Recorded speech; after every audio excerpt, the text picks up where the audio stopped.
네, 안녕하십니까. 오늘은 논란이 되고 있는 김정숙 여사의 인도 방문 관련해서 살펴보도록 하겠습니다. 이 문재인 대통령은요, 제가 알고 있는 이 문재인이라는 이 사람은 원칙주의자입니다.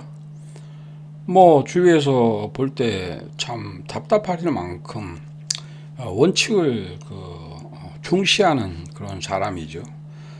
따라서 잘 아시겠지만 문재인 정권 내내 이 잡음이 없었죠. 역대 어느 정권보다도 일탈의 이런 문제로 이 지적이 돼서 언론에 희자되는 이런 경우는 거의 없었습니다. 이 문재인 대통령의 최대의 업적이라고 치자면요, 이 다자외교입니다. 그동안 노태우 이 정권을 제외한 나머지 정권에서는요, 사실 미국 중심의 모든 천편일률적인 외교를 펼쳤죠.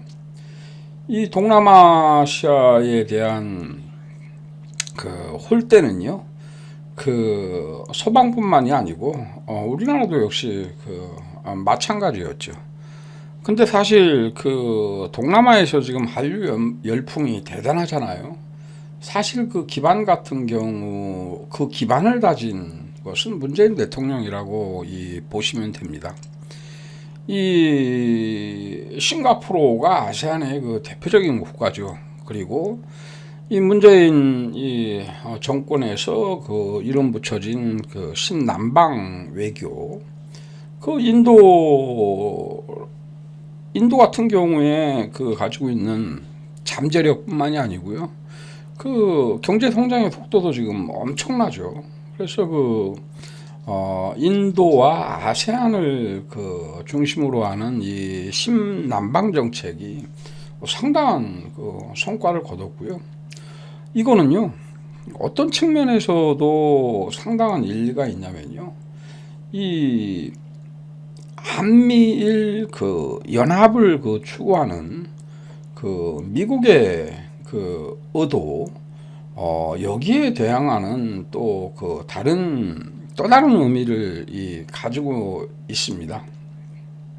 이 한미일 연합의 위험성은 뭐 여러 차례 제가 말씀드렸지만요, 이 한미일 연합은 북중러 연합을 강화하죠.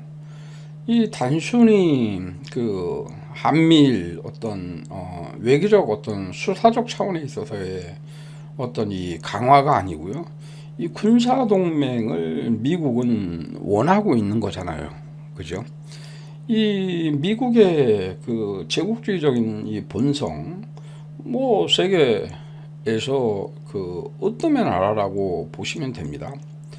이 신냉전 이 체제를 구축하려고 하는 거죠. 이데올로기적인 것이 중심이 되었던 2차 세계대전 이후에 소련과 미국의 이 진영 이 대결과 달리요. 이제는 부상하고 있는 중국을 견제하는 것이 미국의 제1의 목표입니다. 미국의 입장에서 효과적으로 중국을 견제하기 위해서 한국을 끌어들이는 거죠. 한국을. 이게 결정적으로 이게 위험한 것이 뭐냐면요, 이 미국은 일본의 군사 대국화를 용인하는 겁니다. 일본은 정권 자체가 구구 정권이죠. 자신들의 평화헌법을 개정하려는 시도를 아베 때부터 줄기차게 시도를 했고요. 이 자위대는 군대가 아니잖아요. 그죠? 이제는 이것을 정식 군대의 개념으로 격상시키고, 이 군사 대국화를 미국에서 용인하고, 군사 대국화를 할 경우에는 가장 위험한 것이 우리 한반도지 않습니까? 북한의 최대의 적은요, 미국과 일본입니다.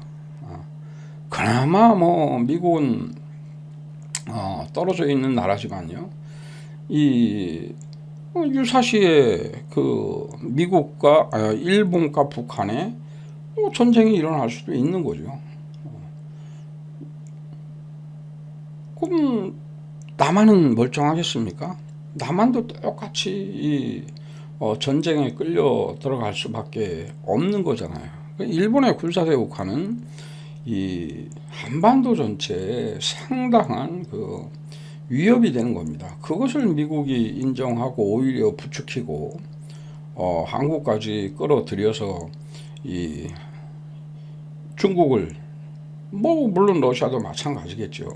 대중국이지만 러시아라는 존재 역시도 마찬가지 지위를 가지고 있잖아요. 이 긴장, 이 동북아 긴장을 이 강화시키는 이 결과가 바로 이 한미일연합, 한미일 군사동맹. 문제는요, 지금 벌써 이제 윤석열이 들어서고 나서 한미일 이 군사훈련이 정례화됐습니다, 이미요.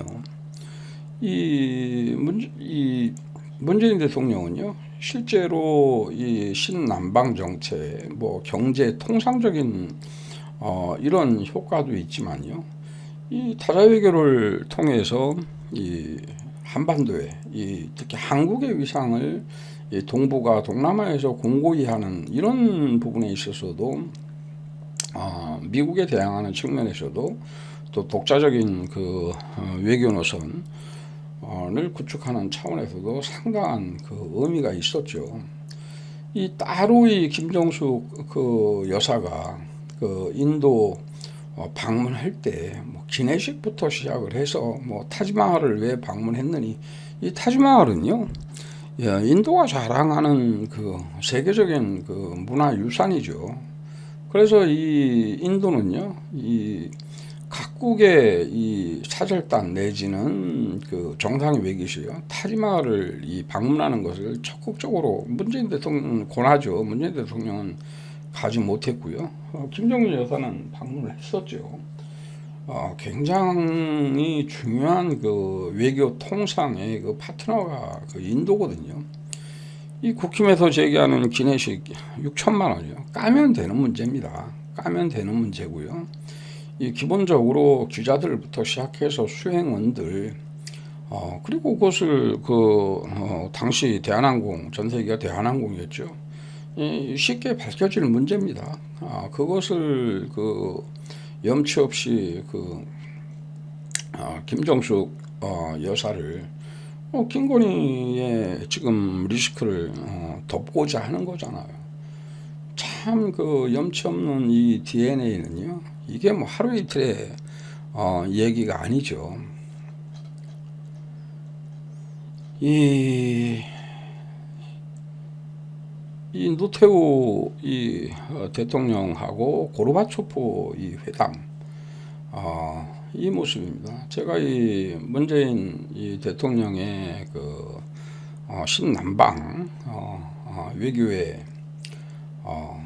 그 기초에서요, 이 노태우 대통령을 들고 나온 이유는 이 어느 정권이든 공과가 있는데요, 이 노태우 정권의 북방 정책은 굉장한 의미를 가지고 있습니다. 사실상 매우 높게 평가해야 할 이 노태우 정권, 당시 이제 실무 책임자로 같이 일했던 사람이 박철원 장관이었죠. 이 노태우 대통령으로 인해서 이 러시아, 중국, 그리고 이 동구권과의 이제 수교가 전격적으로 이루어졌고, 경제적으로도요, 이 중국과의 수교는 대단한 의미를 가지고 있습니다. 사실 우리나라 경제를 한 10년 이상 앞당긴 그런 대단한 성과가 이 중국과의 수교였고요. 동시에 이제 러시아와의 수교도 이루어졌고, 동구의 이 공산국가하고도 수교가 이루어졌죠. 당시로서는 이제 상당히 파격적인 것이었고요. 이 구구, 그리고 이 소위 빨갱이 논리, 이데올로기적인 이런 진영 간 대결이 상당히 노태우 정권 때도 심각할 때였죠. 그럼에도 불구하고 이 우측에 있던 사람들의 반발도 당시 상당히 컸습니다. 그것을 어쨌든 뭐 뚝심으로 이겨내고 이 러시아와의 수교 그리고 중국과의 이 수교를 이루어냈는데요. 그래서 당시 이제 북방 외교라고 하죠. 경제적인 측면 떠나서 이 외교 안보적 차원에서도 이 상당한 그 의미를 가지고 있습니다. 이 중국과의 수교, 러시아와의 수교가 중요했던 것은요, 한반도 긴장 완화에 상당한 기여를 했다는 것이고요. 이 미국의 북한의 문제를 전적으로 100% 미국에만 의존했지만 이 러시아와 이 중국과의 수교가 이루어짐으로써 러시아와 중국도 적절하게 활용할 수 있는 그런 이 계기가 된 것이고요. 북한에도 상당한 자극이 됐겠죠. 그런 기초 위에서 남북한 동시 유엔 가입이 이때 또 이루어진 겁니다. 이 북한이요, 이 세계적으로 주권 국가로서 이제 인정받게 된 계기가 된 것이 바로 이 남북한 유엔 동시 가입이었는데요. 그래서 역대 그 대한민국 정부 수립 이후에 최대의 그 외교적 성과를 보인 정권이라고 하면은 이 노태우 이 정권을 꼽아야 되겠고요. 이후에 이 노무현 대통령 같은 경우엔 내치에서 상당한 이 극우 세력들 그리고 진보 진영의 공격을 받았기 때문에요. 상대적으로 외교에 신경 쓸 여력이 없었죠. 자, 이후에 이 등한시 됐던 이 소외됐던 그 아세안 그리고 이 인도에 대한 다자 외교를 통해서요.